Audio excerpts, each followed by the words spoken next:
स्वागत है। आज 26 जनवरी का दिन है, गणतंत्र दिवस। जो समारोह हमें जिस अंदाज में, जिस खुशी के साथ, जिस गौरवपूर्ण एहसास के साथ हमें ये सब कुछ मनाना था, आज दुर्भाग्यवश उस अंदाज में हम नहीं मना पाए और अभी भी आशंकाओं के पूरे घुमड़ते बादल के बीच में दिल्ली एनसीआर सहित पूरा देश आगे बढ़ रहा है। गणतंत्र की दिशा और दशा कभी भी ठहर नहीं सकती और उसकी रफ्तार ठहर नहीं सकती, क्योंकि ये 135 करोड़ देशवासियों के आशाओं आकांक्षाओं का प्रतीक है। लेकिन दिल्ली हिंसा के जितने भी अभी मामले आए हैं, जितने घंटे बीत चुके हैं, इसके बाद भी अगर आप इस आंदोलन को किसान आंदोलन कह रहे हैं, कुछ समाचार चैनलों पर या रिपोर्टर्स या कुछ पत्रकार अगर ये बोल रहे हैं, तो ये वही गलती कर रहे हैं जो गलती लगभग 20-25 दिनों से करते आए हैं लोग। मैंने पहले भी कहा था कि ये आंदोलन अब किसान आंदोलन नहीं रह चुका है। इस आंदोलन की दशा दिशा और इसका निर्देशन, ये सब कुछ दूसरी जगह से निर्धारित हो रहा है। और तभी आज जब आप देखे होंगे, जब ये स्थिति आई, शाम के इस समय 6 बज चुके हैं और अब हर एक व्यक्ति, हर एक किसान नेता, आज वो 42 संगठनों के वो किसान नेता कहां बैठ गए हैं जो ये नहीं कहते हाँ हाँ आंदोलन तो चलेगा। लेकिन एक बात मैं आपको याद दिलाऊंगा, कल राकेश टिकैत जो बहुत बड़बोलेपन तथाकथित किसान नेता हैं, अब इनके नाम के आगे तथाकथित लगाने में मुझे कोई संकोच नहीं हो रहा है। इन्होंने कहा था हाँ जी वो तो जाएंगे, दिल्ली में जाएंगे, आवेंगे, सब हो जाएगा, कोई प्रॉब्लम नहीं है। ये कैसे पल्ला झाड़ सकते हैं? ये इनकी जानकारी में था, लेकिन ये विरोध नहीं कर सकते थे क्योंकि इनके हाथ में कमान नहीं थी। ये बात मैं पिछले 15 से 20 दिनों से बराबर, जब भी मैं फेसबुक के माध्यम से लाइव आया हूं, जब भी मैंने कोई वीडियो बनाई है, मैंने यही कहा है, इस आंदोलन की दशा और दिशा क्या होगी, अब ये तय करने वाले न किसान संगठन के नेता हैं जो अपने आप को किसान नेता मानते हैं, ये उनके हाथ में नहीं है। और आज उसकी चरम परिणति तब दिखी जब हर एक नेता, जब इतनी बड़ी हिंसा हो गई, 18 पुलिसकर्मी घायल है, जिसमें 30 की हालत, 2 की हालत जो है, 2 पुलिसकर्मी की हालत नाजुक है। ये अभी की बिल्कुल अपडेटेड खबर आपको हम बता रहे हैं। 2 पुलिसकर्मी की हालत नाजुक है और एक ट्रैक्टर से जो किसान की मौत हुई है, वो भी उस धमा चौकड़ी में और उस स्टंट में उसके साथ हुआ है और ट्रैक्टर पलटा और उस किसान की मृत्यु हुई, जिस पर ये लिबरल और लेफ्ट बहुरूपी, जिसको ये बोल रहे हैं कि पुलिस की गोली लगी है। मैं लगभग 11 बजे से, वैसे तो मैं 8:30 बजे से मैं बराबर हर उस एक स्पॉट को देख रहा हूं, समझ रहा हूं, लोगों से जानकारी ले रहा हूं और बराबर मैंने जो जानकारी ली और अभी तक टीवी स्क्रीन पर ही मेरी निगाहें हैं सुबह से लेकर अब तक, जो घटना ट्रैक्टर वाले उस किसान की बताई जा रही है, वो वास्तव में स्टंट के दौरान उसकी मौत हुई है। उसमें जिस धैर्य का परिचय पुलिसकर्मियों ने दिया, अगर वो ऐसा नहीं दिया गया होता तो आज लाल किले पर जो अराजकता का चरम दिखा, इसके बाद भी अगर आप में से कोई इस आंदोलन को किसान आंदोलन कह रहा है, तो फिर रटी रटाई बातें या इस आंदोलन के मर्म और इसकी क्षमता जो षड्यंत्रों के द्वारा तैयार की गई है, उसका आकलन अभी भी करने में भूल कर रहे हैं। ये आंदोलन अब कहीं से वो किसान आंदोलन नहीं रह गया। और मैंने तो बहुत आगे की बात बोली थी, पंजाब और हरियाणा जाट और सिखों को पूरी तरह से उद्वेलित करने की एक बड़ी रणनीति बनाई जा चुकी है और ये बहुत पहले, ये भी इनपुट्स मिलने के बाद में वो बातें आपसे कर रहा था। तो इस तरह से 308 ट्विटर हैंडल पर जो रोक लगाई जा सकती थी, वो रोक लगाने का फायदा ही क्या होता? जब इनके लिए रूट तय किए गए थे, जब इनको वो आदेश दे ही दिया गया, तो फिर उसके बाद कुछ बात ही नहीं बचा था। और याद करिए, मैंने एक हेडिंग दी थी कि 26 तारीख की रात 12 बजे के बाद इंतजाम हो जाएगा और उसका पूरा इंतजाम हो चुका है। यही स्थिति दिखाना था। आज ये जो पूरी गर्मी 11:30 बजे ठीक 12 बजे जब गणतंत्र दिवस का परेड राजपथ पर खत्म हो रहा था, उसके 1.5 घंटे पहले से जो सिंघू बॉर्डर से आईटीओ के नजदीक और गाजीपुर बॉर्डर से जो कुछ भी किया जा रहा था, तब तक चिल्ला बॉर्डर और शाजापुर बॉर्डर ये सब चीजें ये उतने सरगर्म नहीं हुए थे। ये उसकी रूपरेखा। और आप देखिए, जो झंडा लाल किले के प्राचीर पर उस पोस्ट पर लगाया गया है, उन प्रतीकों को आप बहुत अच्छी तरह से समझिए। देखिए, इसमें फिर मैं कह रहा हूं, एक बहुत बड़ा वैमनस्य फैलाने की एक बड़ी रणनीति है। आप जिनको किसान मान रहे हैं, वो उपद्रवी हैं और पता नहीं क्या कर रहे हैं, किस तरह से वो पगड़ी लगाए हैं, क्या कर रहे हैं, वो कब से सरदार बन गए हैं, सिख बन गए हैं। इन बातों को अब समझ लेना जरूरी है। अभी भी तस्वीर के एक पहलू पर हम आप चल रहे हैं, जो खेल खेला जा चुका था, इसकी चरम परिणति, और ये होना चाहिए था, ये स्थिति दिख जानी चाहिए थी। हमारे 18 पुलिसकर्मी घायल हुए हैं, कुछ बसें उनको तोड़ी गई हैं, उनको नुकसान पहुंचाया गया है, और अभी भी लाल किले के प्राचीर के अंदर अभी भी वहां पर किसान के नाम पर वहां पर हुड़दंगी खड़े हुए हैं। तो जो झंडा लहराया गया, इस झंडे को लहराने के बाद आप जो कह रहे हैं, इसके पीछे भी बड़ी साजिश है। इस साजिश को समझना जरूरी है, क्योंकि हिंदू, सिख और हिंदुओं में भी उनकी जो एक वैरियर कम्युनिटी है, उनके बीच में इतना वैमनस्य पैदा कर देने की कोशिश की गई है, कर दी गई है, कि इसका अंजाम आने वाले समय में बहुत बुरा होने वाला है। और ऐसे स्थिति में दो बयानों पर गौर करिए। मैं फिर कह रहा हूं, मैं बार बार उस स्थिति को कह रहा हूं, जिस स्थिति का आकलन अगर आप लोग करें तो बेहतर। ये हिंदू सिख एक लड़ाई, और हिंदुओं में भी जो बैरियर कास्ट है, जो लड़ाकू है, जो ताकतवर कम्युनिटी है, उनको भी आपस में भिड़ा लेना, अर्थात पंजाब और हरियाणा में वो स्थिति पैदा कर देना। क्योंकि इसकी प्रतिक्रिया कहीं ना कहीं, क्योंकि अब तो सरकार सख्त कदम उठाएगी, और अगर ये सरकार अब सख्त कदम नहीं उठाएगी तो फिर इसको उस स्तर से कटघरे में खड़ा कर दिया जाएगा। फिर जो 135 करोड़ लोगों की जो सहानुभूति और जो साथ इनके साथ है, वो सब कुछ बिखर सकता है। इसलिए स्थिति बहुत नाजुक है, और इस नाजुक स्थिति में उन बातों का जिक्र किया जाना चाहिए, और उन बातों को तरजीह देनी चाहिए जिसको लोग हंसी में उड़ाते हैं या जिसको नजरअंदाज कर देते हैं। जी नहीं, मैं बार बार कह रहा हूं, आज चाहे राकेश टिकैत हो और चाहे महान महामहिम नेता, महामहिम नेता यादव जी, आज उन्होंने क्या बयान दिया, आप उनके बयान को बहुत गौर से सुनिए। पता नहीं ये हिंसा कैसे हो गई, जो लोग हिंसा कर रहे हैं वो हमसे संबद्ध नहीं थे। योगेंद्र यादव जी, आपने वो काम करवा दिया है जो आपके निर्देशन में बस देखने के लिए वो दिखाया जा रहा था कि आप निर्देशित कर रहे हैं। वास्तव में आप भी पात्र बनाए गए। और यही बात मैं बराबर कह रहा हूं कि चाहे योगेंद्र यादव हो, चाहे वहां पर और ये 40-42 संगठन के नेता हो, खास करके राकेश टिकैत हो, ये सब वो मोहरे हैं जो यूज किए गए हैं। इनकी एक उपयोगिता, एक स्तर तक प्रासंगिकता और एक स्तर तक इनका काम निर्धारित था, इसके बाद इनका कोई कंट्रोल था ही नहीं।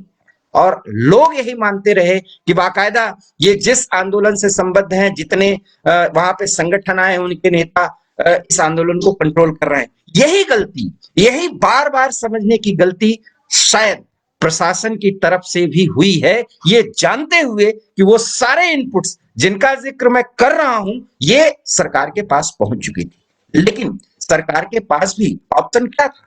अगर ये कार्रवाई 25 जनवरी की रात से या 25 जनवरी की शाम से शुरू कर दी जाती, तब तो ये होता कि गणतंत्र के हत्यारे हैं ये लोग, उस स्थिति को भी बचाना था। लेकिन उसको कंट्रोल करने की कोई स्थिति बच ही नहीं गई थी, सिवाय इनको इस अपेक्षा के साथ कि ये रूट जो है नहीं डाइवर्ट करेंगे, और अगर डाइवर्ट करेंगे तो थोड़ा बहुत एंट्री करेंगे। आप गौर करिए, जब इनको नो ऑब्जेक्शन सर्टिफिकेट दिया गया इस ट्रैक्टर मार्च के लिए, तो दिल्ली के अंदर 5 से 6 किलोमीटर अंदर की एंट्री की एक सुविधा इनको दी गई थी। आपको याद है, आपको पता है, 37 एनओसी पे जो साइन दिया और जिसके बाद इनको मंजूरी मिली, उस पे 37 क्लॉज थे, उन सब पर सहमति बनी। लगभग 7 दौर की बैठक और बातचीत के बाद ये तय हुआ। आप उन तथ्यों को समझिए, खुद ही आपको आकलन आप कर सकते हैं और उस निर्णय पर पहुंच सकते हैं जो बात बार बार मैं कह रहा हूं।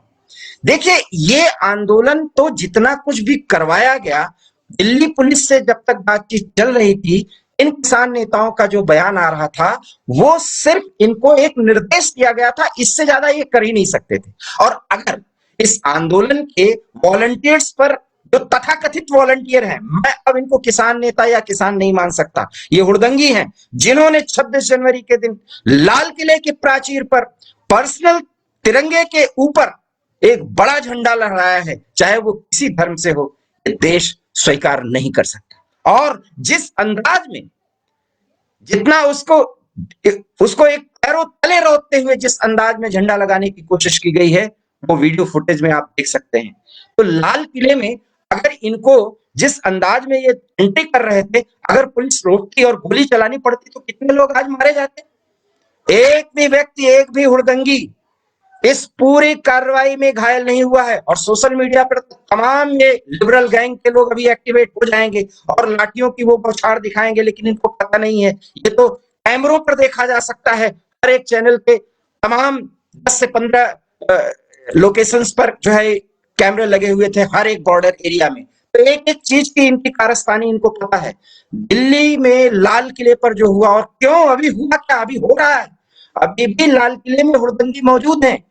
ये बताया जा रहा है कि वहां गेट बंद कर दिया जाएगा, गेट बंद कर देने के बाद आप इन पे बल प्रयोग करेंगे, क्या पता वहीं पर कुछ डिस्ट्रक्टिव फोर्सेस हो, 2-4 को वहीं पे मार दें, बोला कि लाल किले के प्राचीर के अंदर सरकार ने इतने किसानों को मार दिया। ये आप कर नहीं सकते कुछ, इस स्थिति में ला दिया गया। और जब इस स्थिति में लाया गया तो अब बड़ा सवाल है कि अब इनके हाथ में नहीं रह गया कोई मामला। और इसका एक सबसे बड़ा उदाहरण है कैप्टन अमरिंदर सिंह, जो इस पूरे आंदोलन के सूत्रधारों के प्रथम बिंदु हैं। सूत्रधार भी वो पूरे नहीं है, उसके पहले वो बिंदु हैं, जिन्होंने एक बयान जारी करके कहा है ये हिंसा बर्दाश्त नहीं है और ये हिंसा दिल्ली की हैरान करने वाली है, किसान जल्द से जल्द दिल्ली छोड़ दें। ये निर्देश आपका किसान मानने वाले हैं? आपने जितना कारनामा करवा दिया है, आपके महामहिम जो राहुल गांधी हैं, 3-4 दिन से तमिलनाडु से लेकर के दिल्ली में आकर के जो बयान दिया, और आज भी उन्होंने जो ट्वीट किया है, ये सिंपैथी लेने की कोशिश, क्या सचमुच में आप अपने आप को पंजाब तक ही सीमित कर देना चाहते हैं? एक अखिल भारतीय पार्टी के स्तर के नेता और एक मुख्यमंत्री होने के नाते अब इस पूरे हिंसा को कंट्रोल करने का एक नाटक करा रहे हैं। वास्तव में आप भी एक पात्र हैं और ये भी निर्देशित है, आप तक ये निर्देश है कि अब आपको ये करना है। क्यों? क्योंकि ये जिस फंडिंग पर, जिस निर्देश पर ये सब कुछ हो रहा है, वो वही होना था जो आज दिल्ली में हुआ। लेकिन अगर आज ये ना हुआ होता तो ये राष्ट्र हमेशा इस आंदोलन को किसान आंदोलन मानता रहता। इसलिए अगर आप इस आंदोलन को बराबर किसान आंदोलन कह रहे हैं तो आप इस देश के साथ न्याय नहीं कर रहे हैं। किसान आंदोलन की जो बातें थी वो तो 11 दौर की बात में हो रही थी, वहां पर नाराजगी थी, वहां पर विरोध था, वहां पर मतभेद था। लेकिन दिल्ली के लाल किले के अंदर घुसकर झंडा फहराया जाना और झंडा जो दिखाया जा रहा है वो सिखों और हिंदुओं में दूरी फैलाने के लिए किया। झंडे का चुनाव भी बहुत अच्छी तरीके से किया गया है, वो भी भारत की आन बान शान कहे जाने वाले सिखों के धर्म से जुड़ा हुआ झंडा है, उसको जानबूझ करके फहराया गया है, सिर्फ और सिर्फ सिखों और हिंदुओं में बहुत ज्यादा वैमनस्य पैदा करने की। आप इस आंदोलन को किसान आंदोलन कह रहे हैं। आप अभी भी उस आंदोलन के अभी 7-8 घंटे के घटनाक्रम को, और अभी जो घटनाक्रम चल रहा है, अभी भी आईटीओ पर किसान डटे हुए हैं, लाल किला के अंदर किसान जमा है अभी भी, और जो कुछ भी टीकरी बॉर्डर के पास हो रहा है उससे क्या आप वाकिफ नहीं है? क्या ये सीए पार्ट 2 का एक चरम परिणति आपको नहीं दिख रही? लेकिन ये दिखना चाहिए था। इसीलिए मैंने कहा था कि इस आंदोलन का एक स्वरूप जो अवश्यंभावी है, वो अब इस देश की जनता, दिल्ली की जनता, दिल्ली एनसीआर के लोग देखें। आज ये किसान नेता मुंह छिपाए फिर रहे हैं हर चैनलों पर एक डिबेट चल रहा है, जिम्मेदार कौन?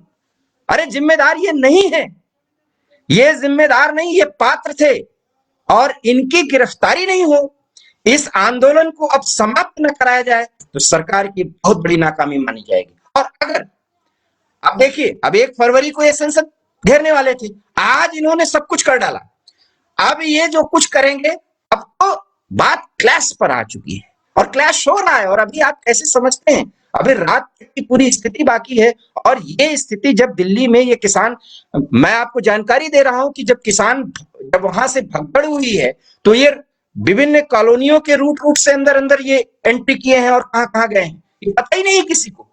तो ये दिल्ली एनसीआर जो है वो बारूद के मुहाने पर इन लोगों ने खड़ा कर दिया है। ये मामला इतने आसानी से नहीं छूटने वाला है। और इसलिए किसान आंदोलन के नाम पर जो हिंसा, लाल किले पर हिंसा की परिणति, चरम परिणति, और अभी तो क्या क्या देखना है, अभी आंदोलन में जो हिंसा हो रही थी अभी भी समाप्त नहीं हुई। लाल किले पर अभी भी किसान है, उस प्राचीर के अंदर है अभी, और बराबर ये खबरें आ रही है कि उसके गेट को बंद करने की बात की जा रही है। वहां मुश्किलें, कोई भी हादसा हो जाए तो ये हो जाएगा कि गेट बंद करके किसानों को मार दिया गया। लेफ्ट लिबरल गैंग वैसे ही तैयार हो चुका है। लेकिन अमरिंदर सिंह साहब, अब आपके हाथ में बात नहीं है, आपने ट्वीट कर दिया, राहुल गांधी का भी ट्वीट आया, लेकिन एक बयान वो मायने रखता है, वो शरद पवार का। और शरद पवार जी इस उम्र में, इस ढलती उम्र में, या उम्र के आखिरी पड़ाव पर पहुंचकर आपने ये जो बयान दिया है, आप अब किसानों के मसीहा नहीं बनेंगे। जो कुछ भी आपको कराना था आपने मुंबई में 2-3 दिन में कर दिया है, सब समझ में आ गया है। किसान नेता आप भी नहीं हैं। किसानों के नाम पर ये जो कमाई का धंधा आप जैसे कुछ लोगों ने किया है, उसका सबका परिणाम मिलेगा। लेकिन इस देश की जनता ने देखा, लेकिन इस देश की जनता अब इस बात को भी देखेगी कि जब इनका पूरा स्वरूप, पूरा चरित्र जब इस देश के सामने आ गया, तो ये सरकार क्या उस दृढ़ता से, उस मुस्तैदी से इन उपद्रवियों से निपटती है या नहीं? निपट सकती है। उपद्रव के खिलाफ एक सख्त कार्रवाई होनी चाहिए, और साथ ही साथ किसानों की जो वास्तविक बात है वो बात चलती रहनी चाहिए। लेकिन अगर इस सख्ती में कोई कमी आएगी तो ये देश सरकार से, मोदी सरकार से सीधा सवाल करेगी, क्योंकि इस देश की जनता ने 26 जनवरी के दिन 72वें गणतंत्र के इस पड़ाव पर, जब एक सबसे सुखद दिन हो सकता है, जब हमारे गौरवपूर्ण दिन का एक महानतम दिन ये हो सकता है, उस दिन ये जो कुछ हुआ है, अगर उसका जिम्मेदार वो कानून के कटघरे में नहीं लाया जाएगा, तो अब प्रधानमंत्री जी ये जवाबदेही आपकी बनेगी। क्योंकि सिंपैथी है, ये तो पूरा देश कह रहा था कि ये हुड़दंगी हैं, उसमें किसानों को शील्ड बनाया गया। यही तो बार बार बातें हो रही थी। इसमें कौन सी ऐसी बात है जो अभी पूछा जा रहा है, इस हिंसा का जिम्मेदार कौन? अगर ये हिंसा इन किसान नेताओं के कंट्रोल में रहती तो आप कल्पना करिए, क्या हर एक रूट पर एक बड़ा किसान नेता नहीं होता? लेकिन किसी भी ट्रैक्टर मार्च के उसमें, चाहे वो फ्रंट पर हो, चाहे बीच में हो, चाहे पीछे हो, कोई किसान नेता आपको आगे बढ़ता हुआ दिखाए। और दिखाया कब गया? जब योगेंद्र यादव ने जान लिया कि दिल्ली को जला दिया गया और किसान आंदोलन के नाम पर सब कुछ गुड़ गोबर कर दिया गया, तब इनका बयान आता है कि मैं तो शाजापुर बॉर्डर से आगे बढ़ रहा हूं, यहाँ तो सब कुछ बहुत शांति है, और बहुत अच्छे से उनका इंटरव्यू दिया जा रहा है, उनकी बाइट्स दी जा रही हैं। ये बहुत गलत है।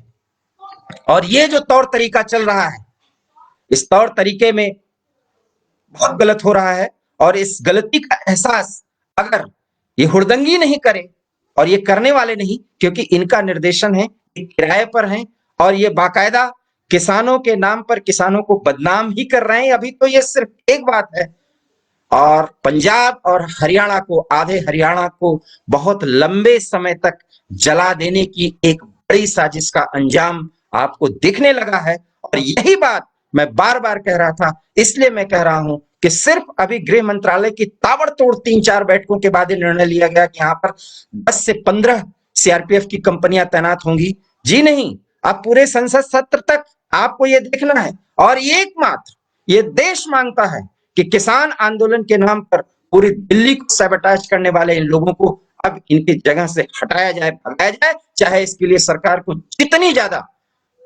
ज्यादा आपत्ति, जितने ज्यादा विरोध न झेलना पड़े। क्योंकि अगर इनको आप इस तरह से रूट देते रहेंगे, इनके लिए आप बराबर शांत और उदासीन दिखते रहेंगे, तो इस देश की जनता जो बहुमत में है, जो अभी तक शांति से बैठकर इन्हें किसान मान रही थी और किसी तरीके से इस मामले का सॉल्व होते हुए देखना चाहती थी, उसकी नाराजगी ज्यादा बढ़ जाएगी। और जब उसकी नाराजगी ज्यादा बढ़ जाएगी तो वो उपेक्षा का भाव रखेगा, और तब जो अराजकता की स्थिति पैदा करना अभी तो इन्होंने सिर्फ दिल्ली एनसीआर में किया है, जो पूरे देश में होना है उसका अंदाजा शायद इस सरकार को अभी नहीं है। उसकी एक झलक अभी हरियाणा के गुड़गांव और फरीदाबाद में दिखने लगा है। हो सकता है ये आंदोलन और ज्यादा उग्र रूप में भारत के अन्य शहरों में इसको फैलाया जाए। इसलिए अगर आज जब लाल किले पर जहां हमारे देश का झंडा फहराया जाता है, जो 130-135 करोड़ देशवासियों के आस्था का प्रतीक होता है, जो झंडा जो शान से लहराता है, जब आज वहां पर उस झंडे के ऊपर पर्सनल संगठन के या किसी भी धर्म के झंडे लहरा दिए गए, तो अब भी कुछ सवाल या कुछ जवाब जानने की दरकार रह गई है। और अगर रह गई है और अगर अब भी मंथन हो रहा है, तो सिर्फ ये वही राजनीति हो रही है जिस राजनीति को कर कांग्रेस आज इस हाशिए पर पहुंची है। कांग्रेस का कुछ नहीं होने वाला। ये प्रसंगहीन नेता जितने हो चुके हैं, चाहे राहुल गांधी हो, और बहुत जल्दी कैप्टन अमरिंदर सिंह भी प्रसंगहीन होने वाले हैं। लेकिन अगर उपद्रव के नाम पर इस देश के लोकतंत्र के साथ जो किसानों की आड़ में, किसानों को सामने रख करके ये जो पहरा और भद्दा मजाक किया गया है, इसका अगर एक कानून सम्मत कार्रवाई करके बदला नहीं लिया जाएगा, तो इस देश का शांत नागरिक बहुत सोचने पर मजबूर हो जाएगा और ये मानेगा कि हर राजनीतिक दल का नेता वैसे ही होता है जैसा कांग्रेस की राजनीति, जो अभी तक परंपरागत तरीके से तदर्थवादी और तुष्टीकरण और तथाकथित अपनी गद्दी को सिद्ध करने के लिए, उसको बचाए रखने के लिए करती रही है। इसलिए बात अब बहुत आगे बढ़ चुकी है। इसलिए 26 जनवरी आज रात 12 बजे के बाद खत्म हो जाएगा, और इस 12 बजे के बाद कल से लेकर के और आने वाले तमाम समय तक में अगर इस आंदोलन में हुड़दंगियों के खिलाफ अगर कार्रवाई नहीं होगी, तो मोदी सरकार भी अब कटघरे में खड़ी की जाएगी। अभी तक जो संयम बरता है वो शासन प्रशासन ने बरता है। देश के साथ देश के लोगों का मिला साथ इस सरकार को इस स्तर पर सिंपैथी देने के लिए तैयार हुई है, सिर्फ और सिर्फ इसलिए क्योंकि भरोसा है इस सरकार पर। लेकिन इस देश में तिरंगे का और तिरंगे को फहराए जाने के एक प्रमुख स्थल पर अगर ये अपमान हुआ है, तो अब ये देश जवाब ही नहीं मांगता, बल्कि एक सख्त कार्रवाई मांगती है। और ये सख्त कार्रवाई कब होगी, बस इसी बात का इस देश को इंतजार है। अन्यथा फिर ये माना जाएगा कि किसानों के नाम पर हो रही आंदोलन और उसकी आड़ में जो भी राजनीति हो रही है, उसमें सब एक ही थैली के चट्टे बट्टे हैं। लाइव में इतना ही। अगर आपको ये बात पसंद आई हो तो प्लीज इसे लाइक करिए, इसे शेयर करिए, और हमारे इस वीडियो को प्लीज हमारे YouTube channel heart of India पे जाकर के उसे भी सब्सक्राइब करिए। बहुत बहुत धन्यवाद। नमस्कार।